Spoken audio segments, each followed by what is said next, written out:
إن الحمد لله نحمده ونستعينه ونستغفره ونعوذ بالله من شرور أنفسنا ومن سيئات أعمالنا من يهده الله فلا مضل له ومن يضلل فلا هادي له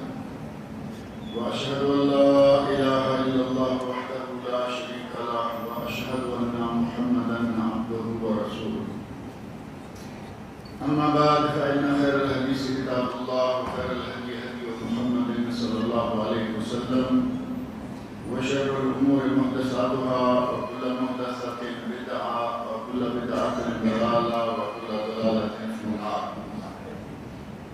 رب اشرح لي صدري ويسر لي أمري واحلل عقدة من لساني يفقهوا قولي. رب أعوذ بك من همزات الشياطين وأعوذ بك رب أن يحضرون. أعوذ بالله السميع العليم من الشيطان الرجيم. ويسألونك عن المحيض قل هو أذى فاعتزلوا النساء في المحيض ولا تقربوهن حتى يطهرن فإذا تطهرن فأتوهن من حيث أمركم الله. پچھلے درس کے آخر میں نے ذکر کیا تھا کہ انشاءاللہ آئندہ درس جو ہوگا اس میں غسل کے مسائل و احکام شروع ہوں گے، اور مسائل و احکام غسل میں سے سب سے پہلی بات یہ کہ غسل واجب کب ہوتا ہے، وہ کون سے ایسے مواقع ہیں یا وہ کون سے ایسے امور ہیں کہ جن پر غسل واجب ہو جاتا ہے، فرض ہو جاتا ہے۔ اس سلسلہ میں پہلا مرحلہ، پہلی بات یا پہلی چیز جس سے غسل واجب ہو جاتا ہے وہ ہے خروج منی۔ وہ جاگتے ہوئے بیداری کی حالت میں ہو یا سوئے ہوئے احتلام کی شکل میں ہو، خروج منی سے غسل کرنا واجب ہو جاتا ہے۔ اور اس کی دلیل صحیح حدیث جو کہ سنن ترمذی اور سنن ابن ماجہ میں صحیح سند سے ثابت ہے، وہ حدیث ہے جو کہ حضرت علی رضی اللہ عنہ سے مروی ہے، اور یہ حدیث پہلے بھی ذکر ہو چکی ہے۔ کہتے ہیں کہ میں نے نبی اکرم صلی اللہ علیہ وسلم سے مزی کے بارے میں پوچھا، اور جو پہلے حدیث ذکر ہوئی ہے اس میں تھوڑی تفصیل زیادہ ہے کہ میں نوجوان آدمی تھا اور مجھے اپنی بیوی کے ساتھ ہنستے کھیلتے مزی زیادہ آیا کرتی تھی، لیکن میں چونکہ نبی صلی اللہ علیہ وسلم کا داماد تھا اس لیے مجھے آپ سے پوچھتے ہوئے اچھا نہیں لگا، چنانچہ میں نے المقداد ابن الاسود رضی اللہ عنہ اپنے ساتھی سے کہا کہ یہ مسئلہ مجھے پوچھ کر بتائیے، تو انہوں نے نبی صلی اللہ علیہ وسلم سے پوچھ کر بتایا، تو نبی صلی اللہ علیہ وسلم نے ارشاد فرمایا من المدی الغسل، جو میاں بیوی کی آپس میں ہنسی مذاق کھیلتے ہوئے سر ذکر پر قطرہ آ جاتا ہے وہ منی نہیں بلکہ مزی ہے، اور اس سے صرف وضو کرنا کافی ہے۔ استنجا کر لیں اور وضو کر لیں، اس پر غسل کرنے کی ضرورت نہیں ہے۔ وَمِنَ الْمَنِيِّ الْغُسْلُ، لیکن اگر منی کا خروج ہو جاگتے ہوئے سوتے ہوئے جماع کی حالت میں احتلام کی حالت میں، تو اس سے غسل کرنا واجب ہو جاتا ہے۔ اور اسی کی دلیل ایک اور حدیث ہے جو کہ مسند امام احمد کے علاوہ صحیح بخاری اور صحیح مسلم میں موجود ہے۔ اس میں ام المؤمنین حضرت ام سلمہ رضی اللہ عنہ بیان فرماتی ہیں کہ ایک صحابیہ ام سلیم رضی اللہ عنہ وہ نبی اکرم صلی اللہ علیہ وسلم کی خدمت میں آئیں اور آ کے کہتی ہیں ان اللہ لا یستحی من الحق، اے اللہ کے رسول، اللہ حق کہنے سے اور حق پوچھنے سے، اللہ حق کہنے سے نہیں شرماتا۔ فَهَلْ عَلَى الْمَرْأَةِ الْغُسْلُ، کیا عورت کو بھی غسل کرنا چاہیے اذا احتلمت، جب کہ اسے احتلام ہو جائے؟ اب اندازہ کریں کہ یہ ایک عورت نبی اکرم صلی اللہ علیہ وسلم سے پوچھ رہی ہے اور اس نے اتنے بہترین الفاظ سے دو چار کلمے پہلے کہہ رہے ہیں کہ اے اللہ کے رسول، اللہ حق کہنے سے نہیں شرماتا۔ میں مسئلہ پوچھنے جا رہی ہوں جو عورت شاید کسی مرد سے نہ پوچھے، لیکن چونکہ مسئلہ پوچھنا ہے، دین کا معاملہ ہے، اس معاملے میں مجھے کوئی شرم نہیں ہے، میں پوچھوں گی۔ تو پوچھا کہ کیا عورت کو اگر احتلام ہو جائے سوئے میں، جیسے مرد کو احتلام ہو سکتا ہے، اگر عورت کو ہو جائے تو کیا اس پر بھی غسل ہے؟ نبی اکرم صلی اللہ علیہ وسلم فرمایا نعم اذا ہاں اگر وہ بیدار ہوتی ہے اور وہ دیکھتی ہے کہ اس احتلام کے آثار منی پانی کپڑوں میں اس کے آثار موجود ہیں تو پھر اس پر غسل کرنا واجب ہو جائے گا۔ فقالت ام سلمہ، نبی اکرم صلی اللہ علیہ وسلم کی زوجہ محترمہ حضرت ام سلمہ موجود ہیں، وہ تعجب کے ساتھ پوچھتی ہیں وَتَحْتَلِمُ الْمَرْأَةُ، کیا عورت کو بھی احتلام ہوتا ہے؟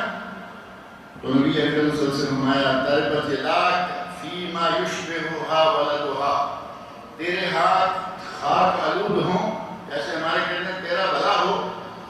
اگر عورت کو احتلام نہیں ہوتا تو بچے کی شکل کبھی باپ پر اور کبھی ماں پر کیوں جاتی ہے؟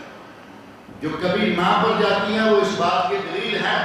کہ عورت کا بھی پانی خارج ہوتا ہے جس طرح کے مرد کا پانی خارج ہوتا ہے۔ اور اس سلسلہ میں ایک حدیث ہے نبی اکرم صلی اللہ علیہ وسلم کی، اور اس میں ہے کہ جب تک رات کو کسی کو خواب آیا، خواب میں اس نے دیکھا کہ مجھے احتلام ہوا ہے، صبح اٹھا فجر کے لیے اٹھا غسل کرنا چاہتا ہے، دیکھا میرے کپڑے سارے صاف ہیں، کوئی نشان نہیں، احتلام کی کوئی علامت نہیں، نبی صلی اللہ علیہ وسلم نے فرمایا کہ اس پر غسل نہیں ہے۔ ایک آدمی رات سویا اور اسے یہ یاد نہیں کہ مجھے احتلام ہوا، کچھ بھی اسے پتہ نہیں، کوئی ایسا خواب یاد نہیں، لیکن دیکھا کہ اس کے کپڑوں میں آثار موجود ہیں کہ اسے رات کو احتلام ہوا ہے، اس کے لیے واجب ہے کہ وہ غسل کرے۔ جسے یاد ہے لیکن آثار نہیں، غسل نہیں، جسے یاد نہیں لیکن آثار ہیں، اس کے لیے غسل کرنا واجب ہے۔ اس سلسلہ میں حضرت خولہ بنت حکیم رضی اللہ عنہا، انہوں نے نبی اکرم صلی اللہ علیہ وسلم سے پوچھا ایسی عورت کے بارے میں جو نیند میں وہی دیکھتی ہے جو مرد دیکھتا ہے، جیسے نیند میں عورت کو مرد کو احتلام ہوتا ہے، ایسے عورت نے دیکھا کہ کچھ ایسا ہوا ہے۔ فقال لیس علیہ غسل حتی تنزل، نبی صلی اللہ علیہ وسلم نے فرمایا کہ اگر اسے اپنے انزال ہونے کے منی یا پانی کے کوئی آثار کپڑوں میں نہ ملے تو اس پر کوئی غسل نہیں ہے۔ کما ان الرجل لیس علیہ غسل حتی ینزل، جس طرح کے مرد پر بھی غسل نہیں ہے جب تک کہ اسے انزال نہ ہو اور منی کے آثار نظر نہ آئے۔ مسلم احمد میں یہ روایت ہے، جبکہ سنن نسائی میں بھی یہ موجود ہے اور وہاں قدر مختصر ہے۔ کہتے ہیں کہ انہوں نے نبی صلی اللہ علیہ وسلم سے اس عورت کے بارے میں پوچھا جو خواب میں وہی دیکھتی ہے جو کہ مرد دیکھتا ہے، تو آپ نے فرمایا اذا رأت الماء فلتغتسل، اگر وہ اپنے کپڑوں میں ایسے آثار دیکھے، پانی دیکھے، مراد پانی سے بنی ہے، منی دیکھے تو وہ غسل کر لے۔ اور ام المؤمنین حضرت عائشہ صدیقہ رضی اللہ عنہا، نبی صلی اللہ علیہ وسلم کی زوجہ محترمہ، وہ کہتی ہیں کہ نبی صلی اللہ علیہ وسلم سے کسی نے سوال کیا کہ ایک آدمی جو اپنے کپڑوں میں گیلا پن، نمی پاتا ہے، کوئی آثار پاتا ہے کہ گویا اسے رات کو احتلام ہوا، ولا یذکر احتلاما، لیکن اسے یاد نہیں، خواب یاد نہیں، احتلام یاد نہیں، لیکن نشانات اسے مل گئے۔ فقالا، تو نبی اکرم صلی اللہ علیہ وسلم نے فرمایا یغتسل، اس کے لیے واجب ہے کہ وہ غسل کر لے۔ وَأَنْ الرَّجُلْ يَرَى أَنْ قَدْ احْتَلَمَ وَلَا يَحِلُّ الْبَلَدُ، دوسرا آدمی جو کوئی گیلا پن، کوئی آثار، کوئی نشان اپنے کپڑوں میں نہیں پاتا، لیکن اسے یہ یاد ہے کہ میں نے خواب میں مجھے احتلام ہوا ہے، خواب صرف یاد ہے لیکن کپڑوں میں نشانت نہیں ہے، فقال لا غسل علیہ، نبی سے فرمایا کہ اس پر غسل کرنا واجب نہیں ہے کیونکہ اس کے پاس کوئی آثار نہیں ہے۔ فقالت ام سلیم رضی اللہ عنہا نے پوچھا المرأۃ تری ذلک علیہ الغسل، اے اللہ کے نبی کبھی عورت بھی ایسے خواب دیکھتی ہے تو کیا اسے بھی غسل کرنا چاہیے؟ فرمایا نعم انما النساء شقائق الرجال، ضرور عورت کو بھی اگر ایسا خواب دیکھے اور آثار پائے تو اسے بھی غسل کرنا چاہیے، کیونکہ عورتیں بھی مردوں کی طرح ہی مردوں کی مانند ہی ہیں۔ شقائق اصل میں شقیق ہوتا ہے سگے، دو ماں باپ سے سگے بہن بھائی کو شقیق کہا جاتا ہے، تو گویا کہ عورت کو نبی صلی اللہ علیہ وسلم نے مرد کی شقیق کا سگی قرار دیا کہ جیسے عورت ہے ویسے ہی مرد، جیسے مرد ہے ویسے ہی عورت ہے۔ یہ پہلا سبب ہے غسل کے واجب ہونے کا کہ منی خارج ہو، سوتے میں ہو، جاگتے میں ہو، جماع کی حالت میں ہو، خواب یاد ہو نہ ہو، اگر منی کے آثار مل جائیں تو اس پر غسل واجب ہے۔ دوسرا سبب جو غسل کو واجب کرتا ہے وہ ہے جماع یا ہم بستری۔ ہم بستری کرے انزال ہو یا نہ ہو، یعنی پانی خارج ہو یا نہ ہو، اگر جماع شروع کر دیا تو اس پر غسل واجب ہو جائے گا۔ اور اس کی دلیل صحیح بخاری، صحیح مسلم اور مسند امام احمد میں حضرت ابو ہریرہ رضی اللہ عنہ سے مروی وہ حدیث ہے جس میں نبی صلی اللہ علیہ وسلم ارشاد فرماتے ہیں اذا جلس بین شعابہ الاربع، جب مرد اپنی بیوی کے چاروں زانوں کے درمیان بیٹھ جائے، ثم جہدہا، اور پھر وہ کوشش کرے جماع کرے، فقد وجب علیہ الغسل، اس پر غسل واجب ہو گیا۔ میاں بیوی نے جماع شروع کیا، انزال نہیں ہوا، کوئی بھی سبب ہو سکتا ہے، لیکن اس پر غسل واجب ہو جائے گا۔ اور شروع اسلام میں، اسلام کے آغاز میں یہ تھا الماء من الماء، میاں بیوی نے جماع شروع کیا، جب تک شوہر کو انزال نہیں ہوگا، منی خارج نہیں ہوگی، تب تک غسل واجب نہیں ہوگا، لیکن یہ شروع اسلام میں تھا۔ بعد میں نبی اکرم صلی اللہ علیہ وسلم نے یہ ارشاد فرما دیا کہ جب آدمی ہم بستری شروع کرے تو اس پر غسل واجب ہو گیا، چاہے انزال ہو یا نہ ہو۔ اور ام المؤمنین حضرت عائشہ صدیقہ رضی اللہ عنہا سے بھی اسی طرح کی ایک حدیث مروی ہے،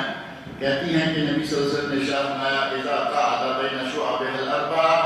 جب شوہر اپنی بیوی کے چاروں زانوں کے مابین بیٹھ جائے، ثم مس الختان الختان، اور جائے ختنہ سے مل جائے، فقد وجب الغسل، تو غسل واجب ہو گیا۔ اور سنن ترمذی میں حدیث میں ہے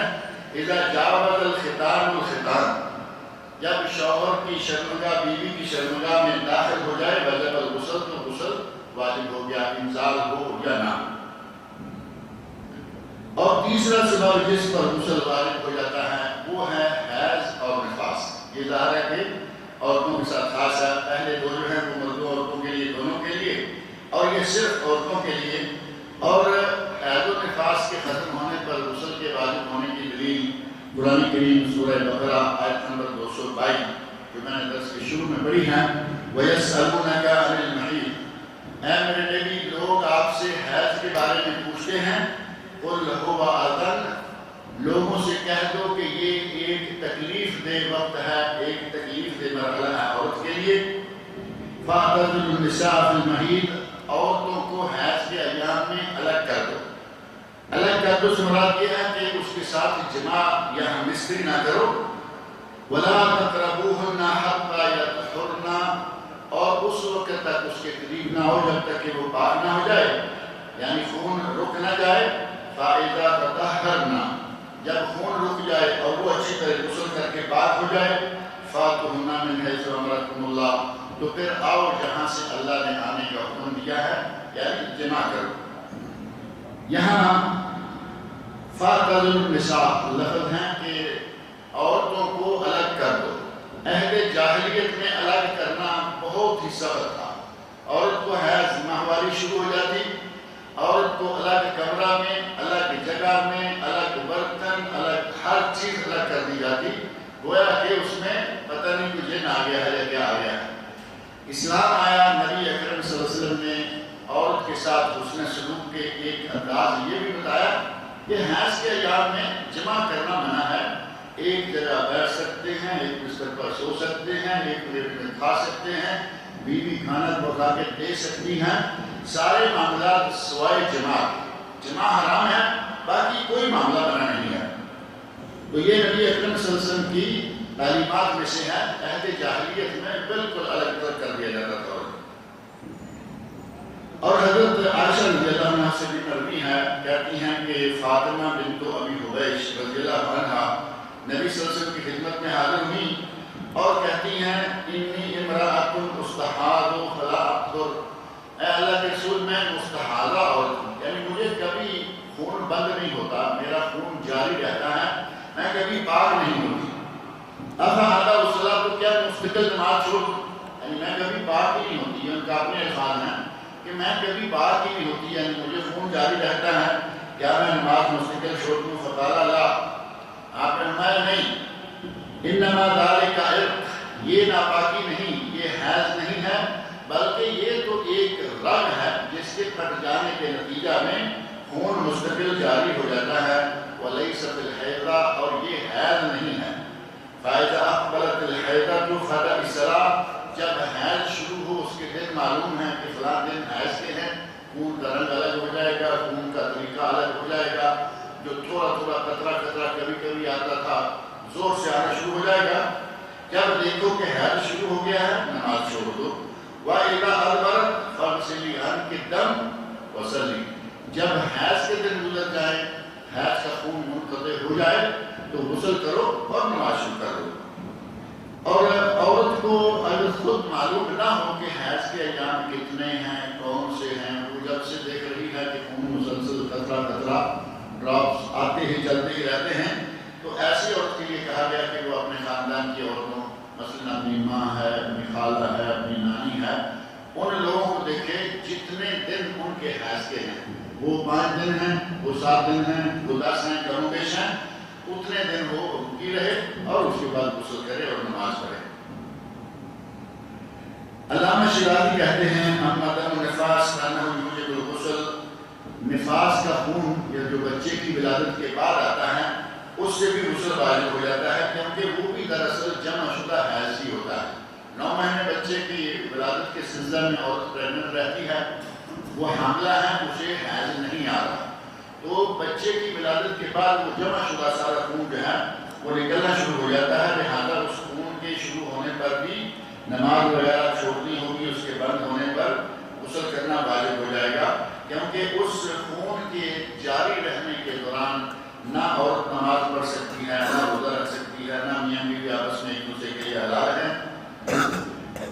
اور امام نووی رحمۃ اللہ علیہ فرماتے ہیں کہ اس بات پر علماء کرام کا اجماع ہے کہ حیض کے انقطاع پر غسل کرنا واجب ہے، اور اسی طرح نفاس کے انقطاع پر، بچہ پیدا ہو گیا، ڈلیوری کے نتیجہ میں خون جو ہے وہ شروع تھا، وہ جب تک خون جاری رہے گا اس وقت تک عورت پر نماز نہیں ہے۔ ہمارے پاک و ہند میں ایک رواج بڑا عجیب ہے، جسے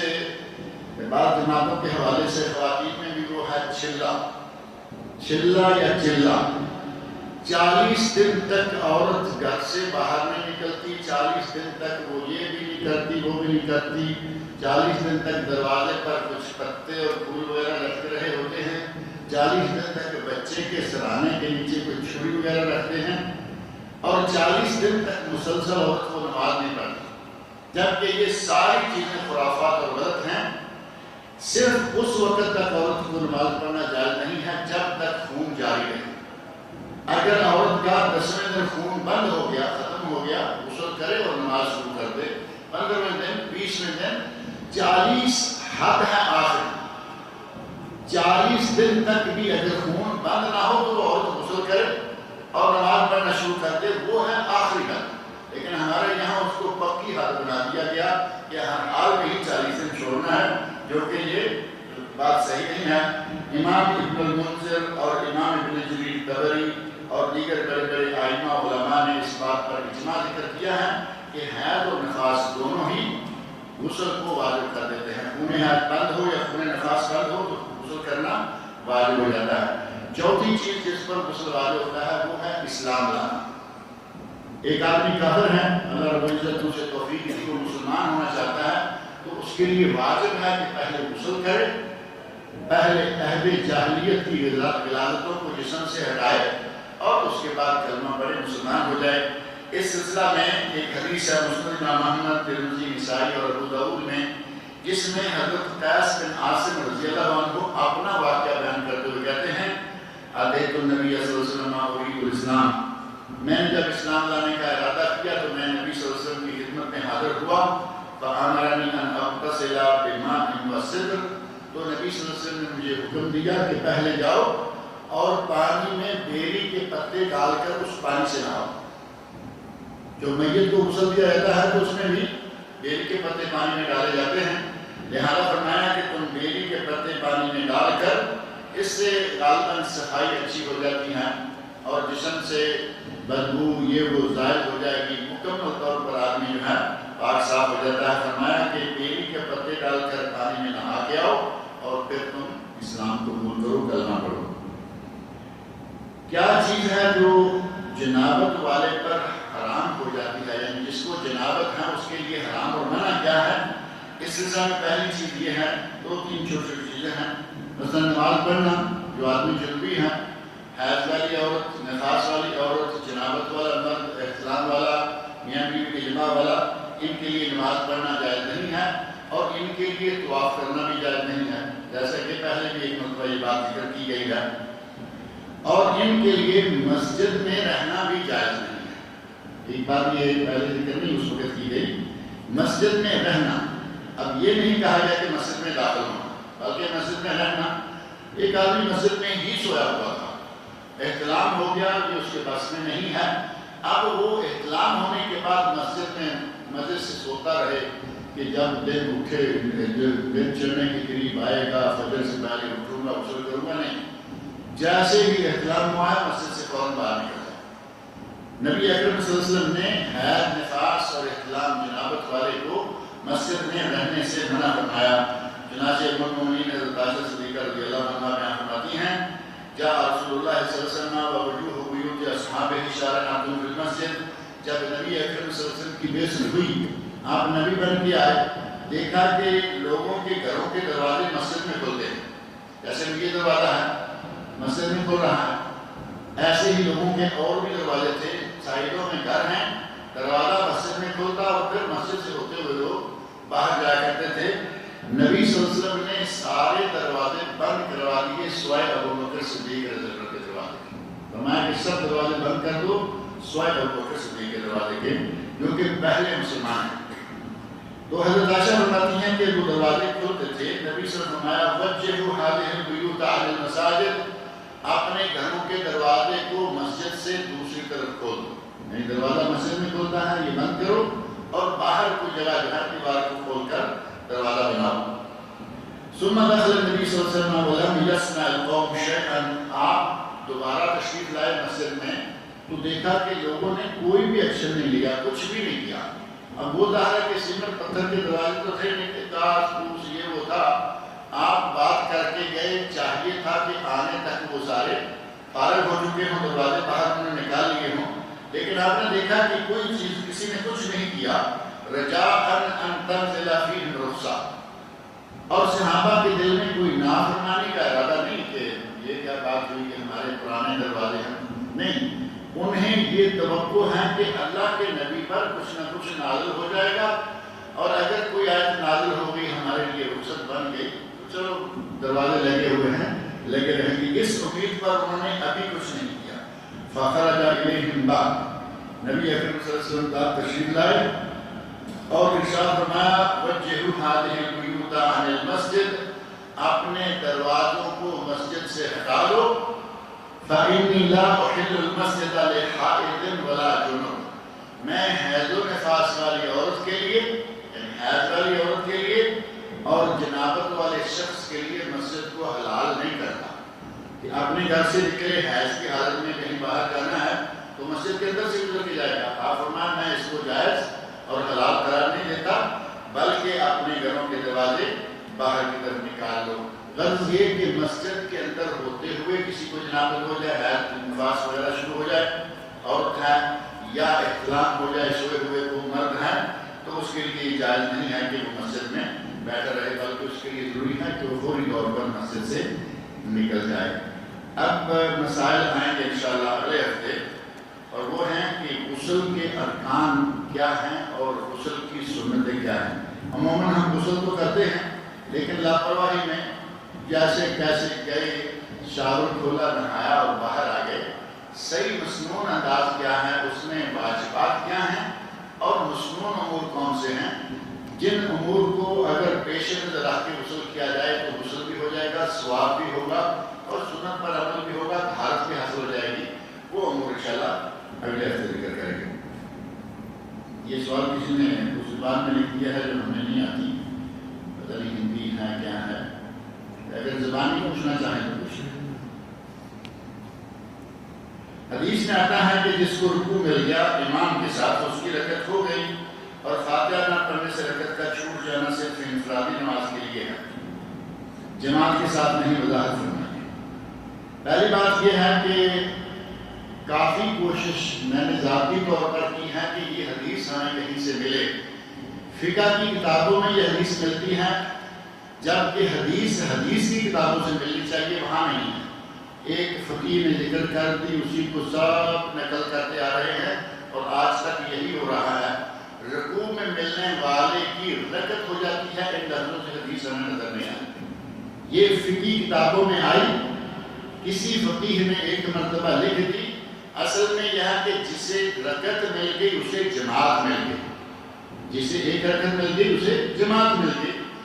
وہ لفظ جو ہیں وہ تھوڑے آگے پیچھے ہوئے، جسے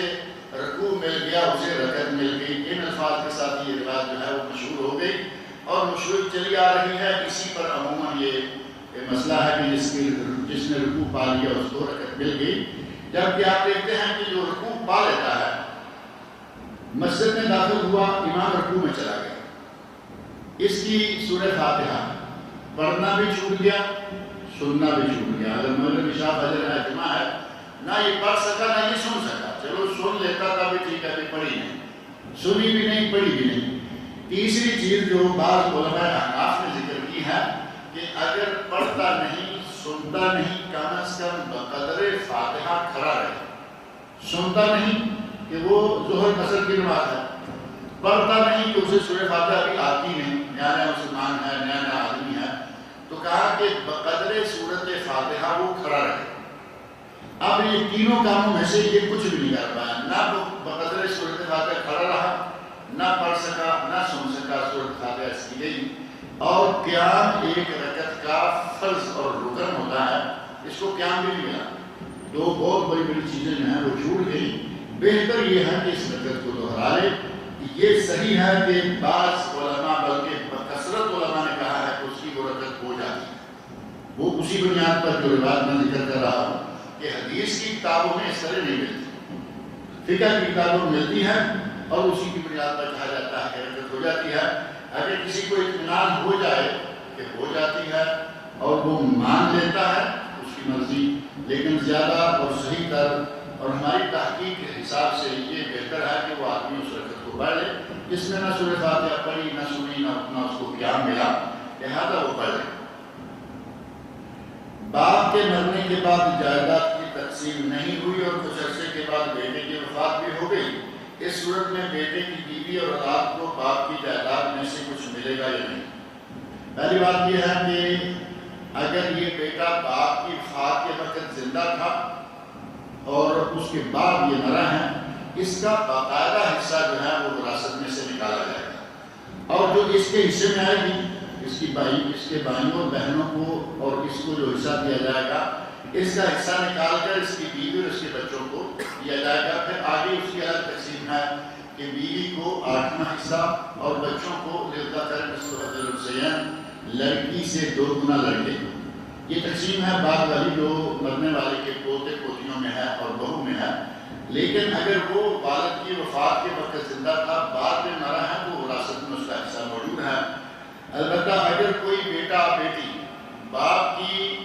وفات سے پہلے ہی فوت ہو چکا ہے، اس کے بچے ہیں نہیں ہیں، بیوی ہے نہیں ہے، اس کو کوئی حصہ اس میں سے نہیں ملے گا، کیونکہ حصہ ملتا ہے جو مرتے وقت، کسی کے مرتے وقت زندہ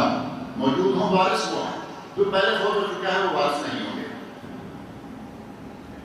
ماں کا کہنا ہے کہ یہ جائیداد اس کے شوہر نے اسے تحفۃً دی تھی، لہذا بیٹے کی بیوی اور اولاد کو کچھ نہیں ملے گا. اس بیٹے کی بیوی اور اولاد کو برابر اسی طرح ملے گا جس طرح کے دوسروں کی بیویوں اور اولادوں کو جا رہا ہے، کیونکہ اپنے بھائیوں کے برابر حصہ اس کو ملے گا. اب ماں کا کہنا ہے کہ تحفۃً مجھے دی ہے، جس کا مطلب کسی کو بھی نہ دے دو، پھر وہ باقی بیٹوں کو بیٹیوں کو بنا دے، پھر تو بات مانی جا سکتی ہے. اگر صرف اتنا ہے کہ وہ پہلے فوت ہو چکا ہے، اب محترمہ کو ناراضگی ہے اپنی بہو سے اور اپنے پوتی پوتیوں کو بھی معلوم کرنا چاہتی ہے، جیسا کہ والد کی بات ہے، تو یہ اس محترمہ کا اقدام جو ہے وہ صحیح نہیں ہے. ہمارے بھائی امجد کا تایا صاحب، امجد صاحب کی تایا صاحب بہن پاکستان میں کینسر کے مرض میں مبتلا ہیں. دعا کریں کہ اللہ رب العزت انہیں شفا کاملہ عطا فرمائے. ہمارے مبشر بھائی کی خالہ سے جو فوت ہو گئی ہیں، دعا کریں کہ اللہ رب العزت ان کی مغفرت فرمائے. ان کی بشری کوتاہیوں کو اللہ تعالیٰ معاف کرے، اللہ تعالیٰ ان کو جنت الفردوس میں اعلیٰ مقام عطا کرے۔ مسجد کے خاتم یہ جو ٹیبل وغیرہ رکھتے ہیں وہ محمد علی بھائی دروازے میں بیٹھے ہیں، ان کی نانی فوت ہو گئی ہیں پچھلے دنوں۔ دعا کریں کہ اللہ رب العزت ان کی مغفرت فرمائے، ان کی بشری کوتاہیوں کو اللہ تعالیٰ معاف کرے، اللہ تعالیٰ ان کو جنت الفردوس میں اعلیٰ مقام عطا فرمائے۔ اور کوئی ایسا شخص جو یہاں ہم تک اپنا پیغام نہیں پہنچا سکا لیکن کسی کا کوئی عزیز فوت ہوا ہے، اللہ اس کو مغفرت فرمائے۔ کوئی بیمار ہے، اللہ تعالیٰ اس کو شفا کاملہ عطا فرمائے۔ اللہ تعالیٰ مجھے اور آپ سب